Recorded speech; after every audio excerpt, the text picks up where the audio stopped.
Hi, Bruno Martinez. Let's take a look at Bruno Mars' brand new song, Risk It All, which has a Mexican theme. And while the song is in English, we're going to translate it into Spanish and learn some Spanish. Also, I'm a little sick right now, so I apologize. And I can't play you the song because of copyright reasons, but I'll sing it to you. So the first thing that Brunito says is, for just a chance to win your heart, which in Spanish would be, solo por la oportunidad de ganar tu corazón. So here we have the verb ganar, meaning to win. And ganar can be used for to win a game or to win someone over, or in this case, win her heart. Also, notice how the word tu here does not have an accent over it. So in Spanish, tu without an accent means your, whereas tu with an accent means you. Then he says, you could set the bar beyond the stars. I'm not a singer, okay? I'm a teacher. This would translate to, podrías poner el listón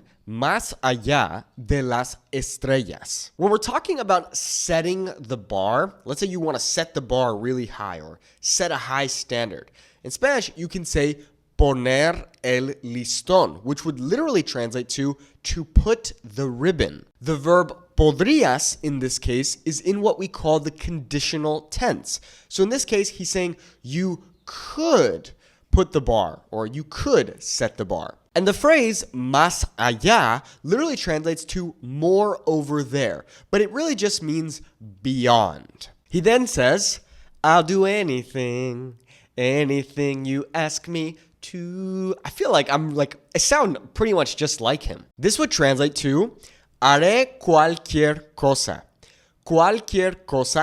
que me pidas. In Spanish, when we say that we will do something, we use what's called the simple future. So in this case, haré o yo haré. I will do. Then we have the interesting use of the verb pedir, meaning to ask for, and it can also mean to order. But here he says pidas. Now, you might have thought that he would have said pides. However, in this case, the verb pedir is in the subjunctive mood. Pidas instead of pides. Why? Because it's not a guarantee that she's going to ask him for anything. There's doubt, and therefore we use the subjunctive mood. Then he says, say you want the moon, which would translate to, di que quieres la luna. In this case, the verb di is a command coming from the verb decir.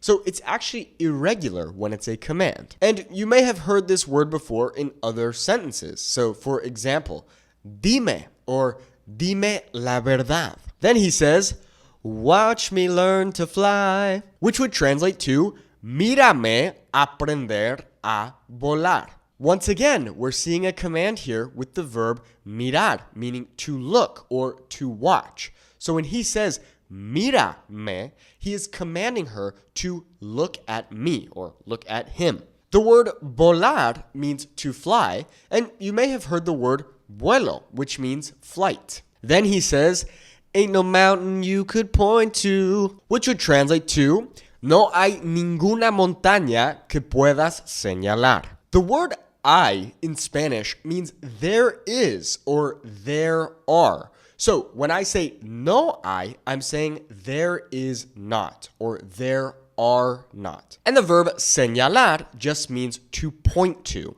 Then he says, I wouldn't climb, which would translate to que no escalaría. The verb escalar can mean to scale or to climb, and in this case, it's in the conditional tense. So that I would, or in this case, wouldn't climb. He then says, it's crazy, but it's true, which would be, es una locura, pero es verdad. The word locura could translate to madness, or also crazy, or crazy thing. So, es una locura. It's a crazy thing. And the word verdad just means truth. And we use it a lot in Spanish. So, la verdad es que, the truth is that, so on and so forth. Then he says, there's nothing I won't do, which would translate to, no hay nada que no haga. Remember that the word nada in Spanish can translate into English as nothing or anything. So the translation of nada in this case could also be anything. There isn't anything I won't do, or there isn't nothing I won't do. Then he says, I'd risk it all for you, just like I am right now by filming this video when I'm sick, but I love you and thanks for watching. Which would translate to, lo arriesgaría todo por ti. The verb arriesgar means to risk. The word lo in Spanish means it, and it is what we call a direct object pronoun. And in this case, we use por instead of para, meaning for.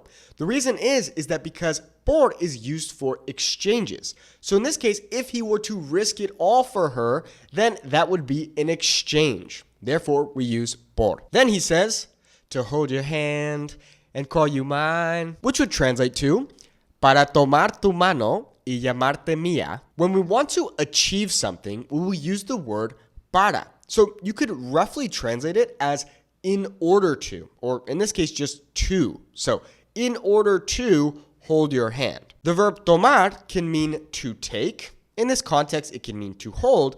And tomar in Mexico can also mean to drink. The word llamarte is the combination of the verb llamar, meaning to call, and the object pronoun te. So we can attach it onto llamar, and then we have llamarte, meaning call you. Then he says, I'm trying to be your man till the end of time. Oh my gosh, my notes are impeccable. This would translate to, estoy tratando de ser tu hombre hasta el fin de los tiempos. In Spanish, the equivalent of English ing verbs like laughing, crying, or in this case, trying, will end with either ando or yendo. So in this case, the verb is tratar, meaning to try. So if we make it into tratando, now it means trying. So estoy tratando, I am trying. The word hasta means until, and in some contexts can also mean even. So for example, hasta venden tacos. They even sell tacos. And the end of time would just be el fin de los tiempos. Then he says, I would run through a fire. Now, literally that would translate to yo correría a través de un incendio. But I think that sounds a little too literal. So the better translation here would be yo correría a través del fuego. The phrase a través means through or via. So for example, I learned Spanish via or through Nate's videos.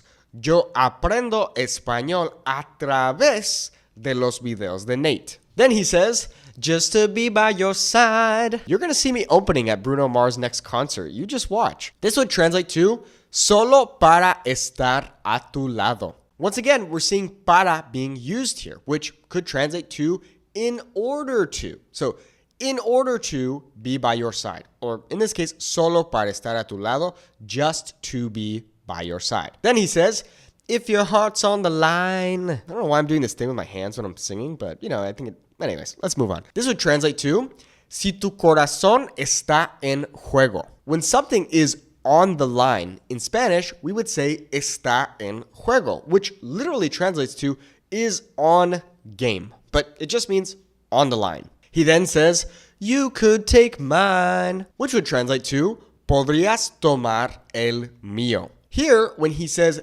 el mío, he's referring to his own heart.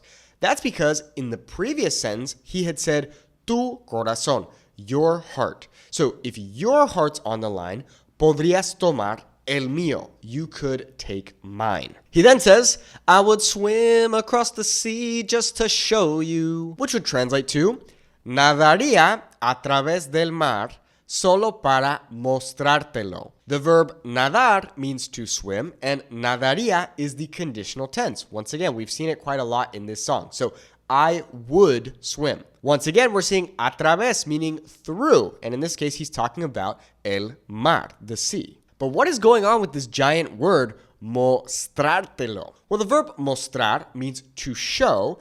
And in this case, we have two object pronouns playing together.